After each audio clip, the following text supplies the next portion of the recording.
주영석 기자의 뉴스 속으로. 뉴스 속으로는 예방과 치료의학도 최고, 리퍼도 최고, 시니어 어르신들에게 서울 메디칼 그룹이 최고, 서울 메디칼 그룹 제공입니다. 이 소셜미디어가 방송사나 신문사보다 더 막강한 파워를 가진 시대가 됐는데, 그러다 보니 소셜미디어에서 나오는 거짓 정보가 민주주의의 위협이라면서 조 바이든 행정부와 민주당은 강하게 규제를 강조하면서 대응을 하고 있습니다.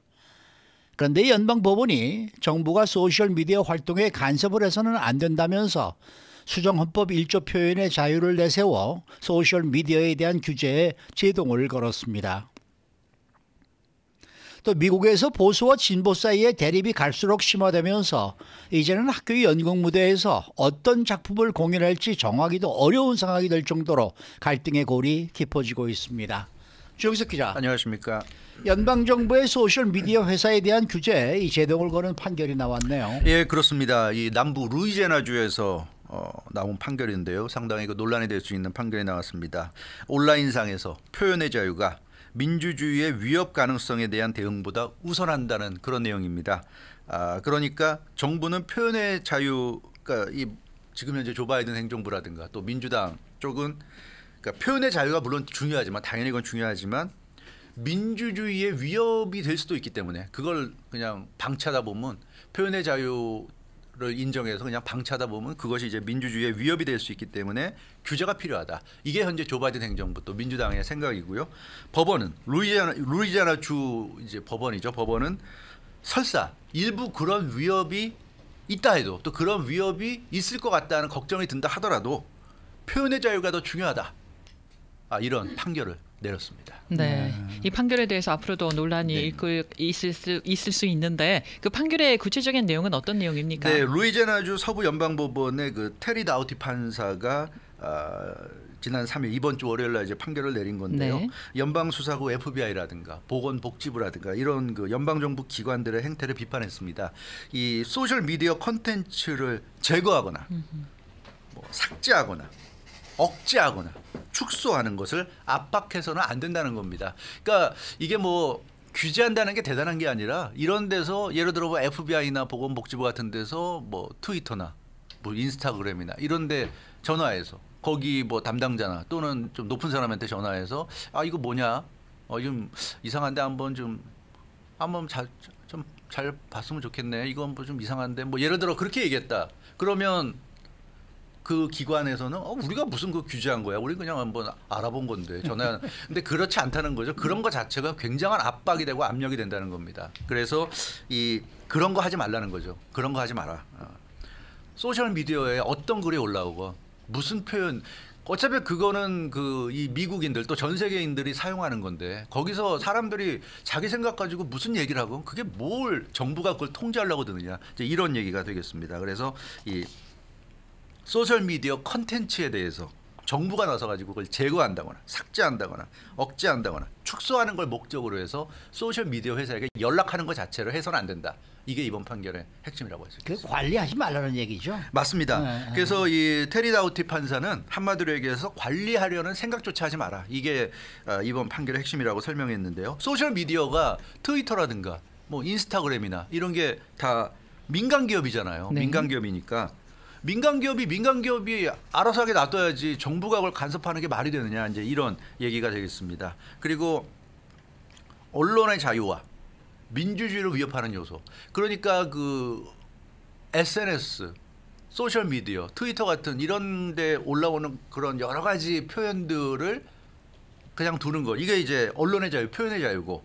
근데 그런 이제 표현 또 글 중에 민주주의를 위협할 만한 그런 것들이 있다. 뭐 예를 들어서 뭐 백신과 관련한 뭐 백신을 맞으면 안 좋다거나 뭐 예를 들어 그런 내용 때문에 백신을 맞아야 되는데 안 맞는 사람들이 많아지고 그런 것 자체가 심각한 위협이 될 수 있다. 그러니까 그런 거는 잘못된 건 바로 잡아야 된다. 이제 이런 게 한쪽의 생각이고 이런 게 충돌한다는 거죠. 이익의 충돌인데 지금 이 연방법원 판사의 생각은 그럴 경우에는 당연히 언론의 자유, 표현의 자유가 더 중요하다. 언론의 자유, 표현의 자유를 인정하다 보면 분명히 거기에 일부 문제가 될 수도 있고 그런 걸 수도 있을 수 있지만 그런 걸 감수하는 거다. 이 세상에 어떤 게 퍼펙트한 게 뭐가 있냐. 당연히 문제가 있을 수 있는데 그런 문제가 있다는 걸 부각시켜가지고 언론의 자유, 표현의 자유 자체를 훼손시키는 건 안 된다. 이게 연방법원 판사의 판결 내용입니다. 어쨌든 뭐 소셜미디어 회사가 회사 자체적으로 그 관리를 하고 있는 상황이잖아요. 그런 거야 있겠죠. 예, 네네. 예, 예. 네, 좀 자기 회사의 규정대로 관리를 할 텐데 네. 어쨌든 이 같은 판결이 나오게 된 거는 코로나19 팬데믹에 결정적인 네. 영향을 미친 거라고 해요. 맞아요. 그러니까 왜 느닷없이 이런 판결이 나왔을까 싶기도 할 텐데 네. 이게 코로나19 팬데믹이에요. 코로나19 팬데믹 때 아시다시피 민주당 그 조 바이든 행정부 때였잖아요. 네. 그래서 이 확산을 막기 위해서 민주당은 강력한 공중보건 정책을 도입해서 시행했습니다. 그 상업시설의 영업 제한 다 기억하잖아요. 코로나19 팬데믹이 시작됐을 때 초창기에 완전히 다 셧다운 돼가지고 영업을 할 수가 없었고요. 마스크 강제 착용해야 했습니다. 그리고 백신 접종이 필수였어요. 백신 접종하지 않으면 출입이 안 되는 뭐 이런 상황. 그러니까 민주당이나 조 바이든 행정부는 그렇게 해야 된다. 그렇게 해야 우리가 살아남을 수 있고 그렇게 해야 우리가 이 팬데믹을 싸워서 이길 수 있다. 그게 모든 사람을 위하는 거다. 근데 공화당은 뭐라고 그랬습니까? 공화당이나 보수 진영은 이러한 조치들을 강력히 반발했어요. 개인의 자유를 과도히 침해한다. 아니 오케이 그런 게 필요하다고 알리는 것까지는 좋은데 그 최종 선택은 개인이 알아서 해야 될 문제다. 맞고 싶은 사람은 맞고 맞기 싫은 사람은 안 맞으면 되는데 정부가 그걸 강제로 맞추려고 하니까 문제가 된다. 이제 이런 대립이었어요.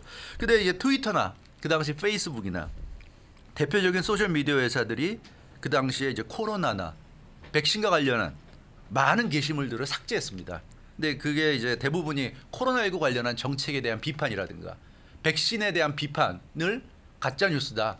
뭐 이런 식으로 해서 그걸 다 그냥 정리했어요. 여기에는 물론 조 바이든 행정부나 민주당이 강력하게 요구했습니다. 그거 정리 안 하는 너희들 트위터나 페이스북 문제 많다 하면서 굉장히 강하게 압박을 해줘. 다들 기억하실 거예요. 그래서 트위터나 페이스북이 정리할 수밖에 없었어요. 근데 거기에 대해서 이제 공화당이나 보수층은 굉장히 반발했습니다. 조 바이든 행정부와 민주당이 소셜 미디어 회사들에게 너무 지나치게 직접적인 압박을 가하고 있다. 그래서 이 진보 성향 빅테크 기업들이 그렇지 않아도 성향도 진보적인데 이렇게 압박까지 받으니까 민주당과 완전히 손잡고 검열 사회를 만들고 있다. 한마디로 얘기하면 검열 사회란 얘기입니다. 그래서 우리가 무슨 말할 자유조차 지금 사라지는 거다. 무슨 말하면은 뭐 너희들은 무슨 말도 안 되는 거짓말하고 있다는 식으로 몰아붙이고 그런 말을 했다는 이유만으로 게시글을 내 의지로 올린 게시글을 삭제당하는 이제 이런 검열 사회가 되고 있다고 비판했고요. 그래서 제프 앤드류 루이지애나주 법무부 장관과 앤드루 베일리 미조리주 법무부 장관이 공동 소송을 제기한 겁니다. 조 바이든 행정부와 민주당이 소셜 미디어 회사에 영향력을 행사하는 것을 막아달라. 이제 이런 소송을 제기했는데 이번에 그 루이지애나주에서 테리 다우티 판사가 이 원고 측의 요청을 받아들이는 판결을 이제 내리게 된 겁니다. 근데 오늘 이번에 내린 판결은 뭐 예비적인 명령이라 소송은 사실 진짜부터 이제부터 시작이 되는 거 아니겠습니까? 뭐 아시다시피 소송이란 게 하루 이틀 사이에 끝나는 게 아니잖아요. 그렇죠. 서로 각자가 이제 그 여러 가지 증거를 제시하고 법률 공방을 펴고 그러면 이제 뭐 배심원단이 판단하고 여러 가지 과정을 거쳐야 됩니다.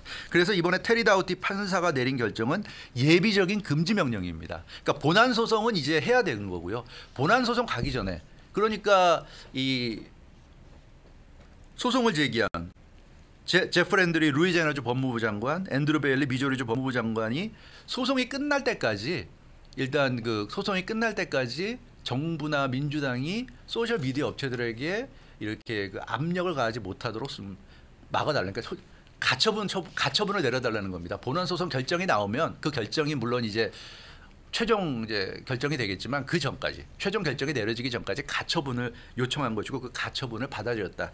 이렇게 생각하시면 되겠습니다. 가처분이라고 표현하니까 이해가 쏙 됩니다. 네. 그거는 그만큼 이제 이번 소송이 길어질 거다 이런 의미가 맞아요. 크지 않겠습니까? 맞아요. 그렇습니다. 네. 이게 그렇게 간단하게 끝날 그렇죠. 그 소송이 아니잖아요. 네. 그래서 이 테리 다우티 판사가 그렇게 결정내는데 이것 때문에 지금 벌써부터 지금 뭐 트위터나 이런 데서 난리가 났는데 또 진보적인 성향의 사람들은 테리 다우티 판사 자체를 공격하고 있어요. 이 사람이 도널드 트럼프 대통령 시절에 트럼프 대통령에 의해서 지명된 보수적인 판사다. 이런 걸 가지고 이제 공격을 하고 있는데 그 테리 다우티 판사는 어찌됐건 이번 판결에서 이 가처분 판결에서 그런 얘기를 했어요.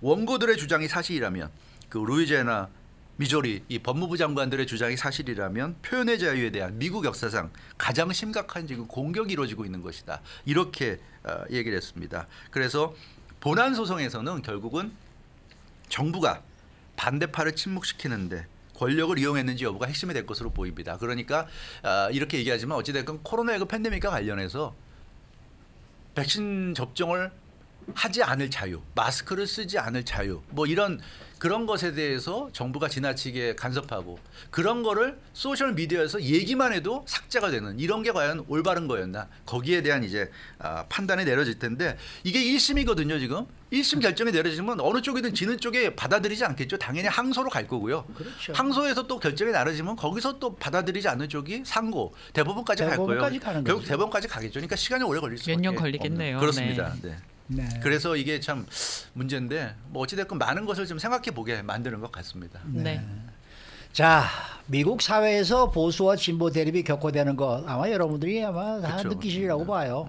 근데 이제는 학교 연극 무대까지도 그렇게 영향을 받고 있다면서요? 그렇죠. 뉴욕 타임즈가 어제 보도한 내용인데요. 학교 연극 무대가 이제 보수 진보의 새로운 전쟁터가 되고 있다는 그런 재미난 내용이었는데 보수와 진보의 갈등이 심화되면서 학교 연극에 이제 내세워지는 작품이 이제 어떤 작품이 되느냐 그것 때문에 이제 문화 전쟁터가 되고 있다는 겁니다. 미국에서는 아시다시피 학교 연극이 굉장히 중요한 예술 교육의 아주 중요한 부분입니다.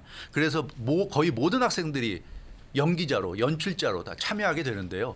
이 보수와 진보가 학교 예술 교육을 놓고 지금 한판 대결을 펼치고 있다는 게 뉴욕 타임즈 보도의 핵심입니다. 구체적으로 미국의 네. 각 학교들에서 어떤 상황들이 지금 펼쳐지고 있는 거예요? 그러니까 보수는 진보적인 색채가 있는 공연을 네.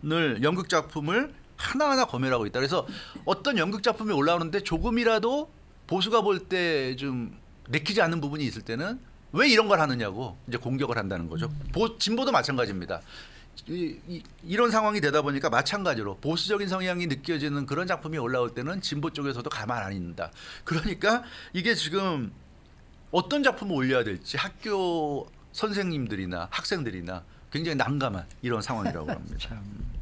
이렇게 학교 연극에서 보수 진보 양측이 극단적으로 감시하는 상황. 이게 사실 어떻게 보면 교육 현장의 분위기가 지금 완전히 뭐랄까 네. 얼어붙고 있다. 얼어붙고 이렇게 얘기해야 될것 얼어붙고 같아요. 있어요. 맞아요. 네. 그래서 뉴욕 타임즈는 학교 교육 현장에서 자가 검열이 굉장히 심해졌다고 얘기하고 있습니다. 그러니까 이게 그 미국 교육 연극 협회가 최근에 실태 조사를 했더니 지난달 6월에 일선 교사들에 대해 설문조사했는데 3분의 2인 67%의 일선 교사들이 작품이 시비에 휘말릴까 봐 걱정된다. 그래서 새학기 공연 작품을 선정하는데 상당한 심리적 압박을 받고 있다고 응답했다고 합니다. 3분의 2가. 이게 왜냐하면 일부 학부모들이 컴플레인하고 이러면 그게 심해지면 학교 입장에서는 그것 때문에 잘못하면 학교가 잘못될 수도 있으니까 그런 부모들의 입김이 세다 보니까 맞아요. 그럴 이게 거예요. 단순히 작품을 그럼 그거 하지 마라 이런 정도에서 끝나는 게 아니라 저 교사는 왜 저런 작품을 올리지? 저 교사 사상이 이상해. 이렇게까지 발전한다는 거죠. 그래서 심각하게 교사가 잘리는 최악의 경우에 속된 말로 잘리는 경우까지 생길 수 있다는 거죠. 해고가 되고. 그러니까 교사들도 굉장히 위축될 수밖에 없다. 표현의 자유가 심각할 정도로 줄어들고 있다고 뉴욕타임즈는 지적을 하고 네. 있습니다.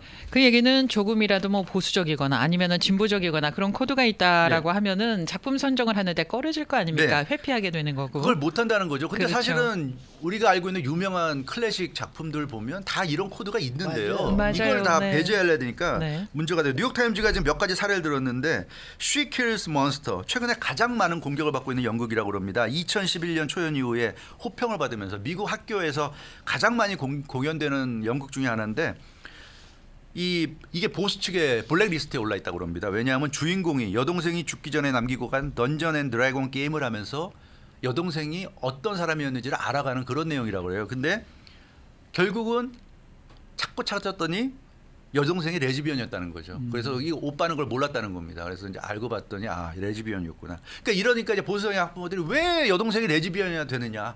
그걸 이제 트집을 잡아가지고 이거 안 돼 이렇게 되는 거고. 섹스피어 인 러브 너무나 유명한 작품이죠. 유명한 영화로 원래 영화로 먼저 나왔어요. 네. 그래서 1998년 제71회 아카데미 때 뭐 작품상 여우주연상을 휩쓸고 그랬는데요. 그 조셉 파인스, 기네스 펠트로, 제프리 러시 같은 맞아요. 명배우들이 나왔죠. 네. 근데 이 주인공이 남장 여성이라는 또 그런 이제 이유입니다. 이게 영화로 성공하고 나서 연극으로 전환돼서 굉장히 이게 아주 호평을 받는 작품인데 주인공이 남장 여성. 그래서 왜 남장 여성이 등장하냐? 보수는 남장 여성도 싫고 여장 남성도 싫은 거죠. 그런 게 등장하는 것 자체가 아이들에게 악영향을 미칠 수 있다. 이런 것 때문에 아예 이 연극 안 된다. 이렇게 지금 하고 있는 겁니다. 반면에 그럼 진보가 싫어하는 거. 뮤지컬 그리스 너무나 유명하죠. 너무나 존 유명하죠. 트래볼타, 네. 올리비아 뉴튼 올리비아 존. 뉴튼. 예.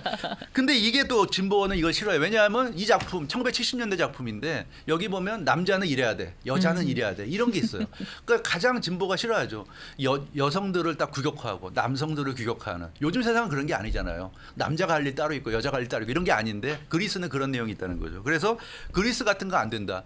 그러니까 이런 고전들이 이런 너무나 좋은 작품들이 보수와 진보가 사소한 꼬투리를 잡아가지고 안 된다고 다 배제시키는 거예요. 그러니까 어떤 상황이 되냐 하면 뉴욕타임즈 지적은 지금 미국 학교 영국 공연에 올라가는 건 죄다 가족 친화적인 작품밖에 없다. 그럴 수밖에 없겠네요. 그러니까 양쪽 시비 안 걸리려면 네. 그냥 가족적인 작품밖에 없는 거예요. 작품성이 있는 게 아니라 그냥 네. 가족적으로 그냥 가족이 그냥 화평하게 잘 살고 있다 이런 내용밖에 없는 거예요. 그러니까 이게 참 네. 답답하다. 그래서 뉴욕의 바로크 공연 예술센터는 학생들이 가족 친화적인 것 외에 지금 다양한 작품을 접할 수 있는 상황이 안 되고 있다. 이게 지금 학교 도서, 책도 마찬가지입니다. 비슷하게 지금 가고 있어요. 그래서 미국 사회가 참 한 번은 이거 하고 한 번은 이쪽으로 거 하고 이렇게 좀 번갈아 가면서 해도 좋을 텐데 그게 또 안 되는 그렇게 모양이죠. 균형을 맞추는 것도 정말 좋겠네요. 왜 이렇게까지 네. 보수나 진보나 이렇게까지 너무 그런지 모르겠어요. 이게 날카롭습니다. 어느 순간에는 감정 싸움이 돼서 그러니까요. 제가 볼 때는 좀 더 그런 것 같긴 네. 한데요. 정말 저도 미국 생활 참 오래 했습니다만은 요즘 같은 이러한 이 없었어요. 반목이 그렇죠. 전 본 적이 없었던 네, 기억이 네, 들어요. 맞습니다.